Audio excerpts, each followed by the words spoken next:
first. Like, it could be a bad power adapter, bad AC adapter.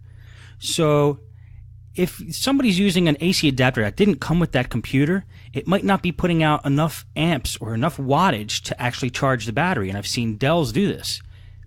For example, I've seen power adapters that appear to be correct for Dell computers, but they're a little small actually, and they don't put out the correct amperage. They put out too low of a current, and therefore, though the adapter powers on the Dell computer, it won't charge the battery. And usually you'll get an error message when you boot up with that, using that power adapter on a Dell anyway.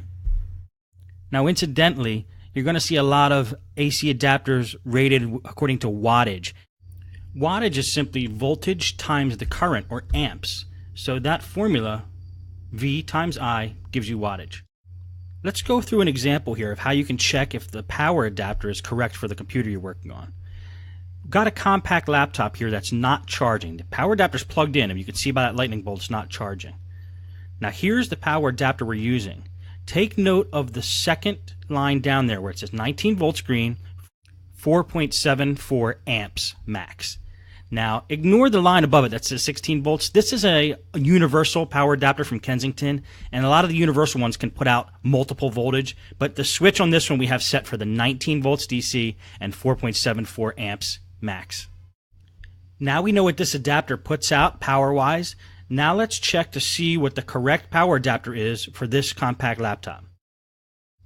And I like to check this on eBay because in the eBay descriptions, it usually tells you what the voltage and the amps are for the power adapter you're trying to buy. Okay, so just go to eBay and do a search for whatever the laptop model is, compact M2000 adapter. It's going to bring up a long list of results. And we're just going to pick the first one. It looks good. Now we're going to scroll down on this listing and take a look. And we see that this adapter puts out 18.5 volts, 3.5 amps. Okay, let's get a second opinion here. Just go to the next one down and see what voltage and amps this is putting out. And this one, again, is 18.5 volts, 3.5 amps, which equals 65 watts. You'll find if you multiply 18.5 times 3.5, you get 65. And that is that formula I showed you earlier. Now, the reason I checked two vendors is because in case one of them made a mistake and they weren't selling the right adapter for the right computer, that's why I just checked twice to make sure we're getting the right numbers here. And that's a pretty reliable way of finding out what kind of power adapter that a computer needs just by checking the eBay listings there. Now, there's one more thing about power adapters I just want to bring up real quick. The amps on an adapter that you buy, that, like for example, that one put out 3.5 amps. Power adapters, you could buy one that puts out 100 amps. The amps can be higher than what is required. So that requires 3.5 amps. You could get one that has 6 amps. You could get a power adapter that has 7 amps. You could get one that has 20 amps. And that will still work with that computer. The thing you don't want to be the wrong number is the volts. You can't put a higher voltage power adapter on a computer that's not rated for it. You will fry it. So if you're trying to hook a 25 volt adapter up to a laptop that's supposed to take an 18 volt adapter, bad move. You probably will fry the motherboard. So the volt has to stay the same. If a computer needs 18.5 volts, then you need to get an AC adapter that puts out 18.5 volts. You don't want to mess with the volts. But you can go higher on the amps. Okay, now where were we? We were trying to see if the adapter that's being used with this compact computer has enough power and current to power the machine and charge the battery. Now, if you remember looking at the power adapter in an earlier shot, you could see that the voltage is 19 volts and that the amps are at 4.74. Now, this computer only requires 3.5 amps, so 4.74 is higher than 3.5. This adapter does have the capability of powering this machine. Now, I know what I said about volts, and this power adapter says it puts out 19 volts and the computer only takes 18.5, but that's close enough that I'm going to let it slide, and that you shouldn't have a problem when it's a 0.5 volt. That you're going to find out with most adapters, 18.5 or 19 are about the same. Now, let's go over the situation where if your DC jack on the laptop is bad and is not making a connection to the motherboard, then it might look like the battery is bad as well because the battery's now not holding a charge or even taking a charge. Now, this has happened a lot in my shop with my customers where their DC jack goes bad. They think their battery's gone bad because it's not taking a charge anymore. They go out and buy a new battery, and then they decide to bring their computer in because the battery's still not charging, even with the new battery. That's because the DC jack is bad. You're going to probably run into this a lot where the battery's not charging because the DC jack is bad, and until you fix that, the battery's never going to charge. So how do you test if your DC jack is bad? It's simple. Plug in the AC adapter, take the battery out of the computer. If the computer doesn't power on, then you know you have a problem with the DC jack.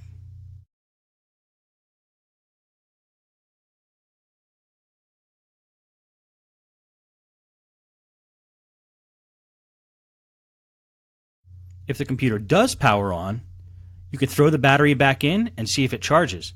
If the battery's not charging at this point, it's pretty likely it's a bad battery.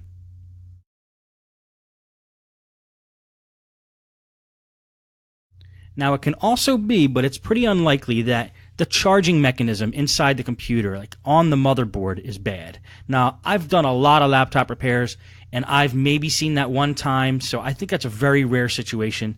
So it's pretty safe to say right now that the battery is bad. Now, let's go over some other reasons why a battery won't be charging.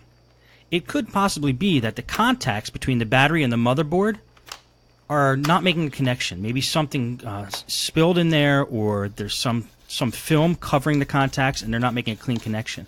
One thing you could do is take a toothbrush and just scrub in between the fins of the battery there, and also scrub down the fins where the motherboard connection is. Make sure to use a dry toothbrush, preferably one that has not touched human teeth. Now, I've also seen instances where there's just some kind of flukiness that's happening with the computer, where if you just take the battery out and you put it back in, it might start charging. Maybe there was a malfunction on the motherboard or some circuit and it wasn't actually taking a charge.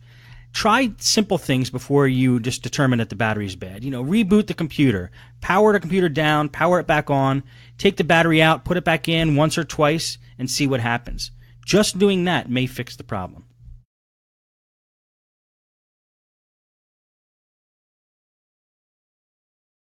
Now, if you've done all the above and you're fairly certain that the battery is bad, it's time to buy a new battery. So I'm going to do a walkthrough here of how I buy a battery for my customers or even for myself, and the process that I use to do that. You guessed it, eBay. I love using eBay to buy specialized parts for laptops. It includes batteries, motherboards, screens, and that kind of thing. And here's the process I use to buy batteries on eBay. We're at the home screen of eBay here. The first thing you do is just type in the model number of the computer. This is a Compaq M2000, and then the word battery. We'll probably get a lot of listings for that. And then a little later I'll show you a different way, which might be better. It yielded 645 results. Now that's a lot. When I get that many results, I actually like to sort it by price, because that's too many to go through one by one. So we might as well try to get the cheapest ones first. And I like to order from this country. I'm in the U.S., so I like sellers that ship from the U.S. New Jersey is one state away from me, so that might be pretty good. Let's click on this and see how good it is. It's a good price, $35.90. The seller has tons of feedback and a 99.3 feedback rating. I love eBay because of the feedback rating. It's something you can't find at a lot of other places. Some people are afraid and get the wrong idea about eBay, but I actually like eBay because of the feedback rating. What some people aren't thinking with is not a lot of websites have feedback ratings, so you could basically, it's easier to get screwed somewhere else, I think, than to get screwed on eBay. The only way you could really get in trouble is if maybe somebody overtook Optimum Solution as a username here, his account or something, and stole his account and then was trying to scam, but it doesn't really happen often. I buy on eBay all the time. Now, this is a battery for a couple of the models of the Compaq Presario, and M2000 is included in there, so we should be okay. Now, this is a fine battery from a third party. This is not HP. So if you want to stay on the cheap side, you could get a battery like this. If you want to maybe spend a little bit more but get a higher quality battery, I would actually look for a Compaq battery. and made by Compaq. The way I do that is I search for the word genuine in front of what I typed before on my search, and now we only get 6. But we now have HP batteries. Now here's a Compaq genuine battery M2000. See, the problem with genuine is a lot of times you're not going to find new, especially on the older models. The third party will sell you a new battery. This might be a used, so let's see what's going on with this one. And this is a Compaq battery. And let's see if they tell us, okay, it's great cosmetic condition, excellent working condition. Okay, so this is a used. Now, if you really want to get picky, and there's not enough listings for us to do this, but say we got another 600 listings typing the word genuine. If you really want to get to the cream of the crop, type new genuine before your search terms and type that. And we're probably going to get nothing out of that. But let's just see. Okay, well, these are some from China. 4 results found for new genuine. Okay, this might actually be new. Is this the one we just looked at? Genuine Compaq battery. And let's see if it is new. Brand new genuine HP battery. Let's see what the price is. $59. Okay, so it's almost twice as much as the third-party no-name battery. But I would consider this. I would consider this. You want to get the brand name battery. Let's check out the seller. 3,600 feedbacks, 99.7% positive feedback rating in my country, and free shipping. It's not a bad deal. So there's your 2 options. If you want to go cheap, just look for the third-party batteries. If you want to get a more quality battery, try to get an HP or a Compaq brand name battery that matches your computer. Now, let's take a look at the battery itself that we pulled out of this computer, because there's another way to search for this battery, and that's by the model number of the battery. We search from the model number of the computer, but this battery is actually, I'm going to read the model number off now. It's HSTNN-DB17. Let's type and do a search for that and see what comes up. 135 results for that. And again, since there's that many results, let's sort by price. Okay, it's already sorted by price from last time. Here's a $35 battery. Okay, let's do genuine and see if any come up.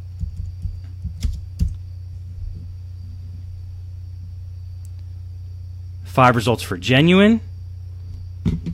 Decent prices for a genuine, but they look like they're used. And if we type new genuine, again, we're probably going to get almost nothing.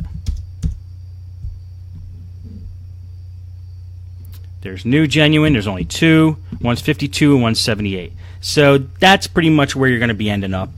Usually, for almost any battery, you're going to find it. $30 will get you a third-party new one. And around between 60 and up to 90, you can get a new genuine one. It's all up to you. If you could swing the genuine one, I recommend the genuine one. If you need to just get by, then the third-party one is fine. And that's how I do battery shopping on eBay.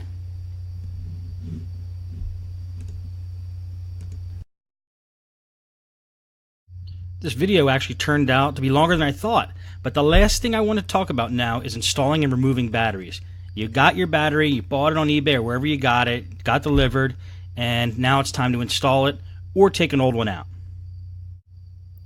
Most laptops have a little slider on the bottom side of the case, usually with a little battery icon next to it. All you do is pull that lever, and the battery comes right out. This is how you remove a battery on an older Dell. This old Toshiba has a simple slider, as well as this Sony Vaio.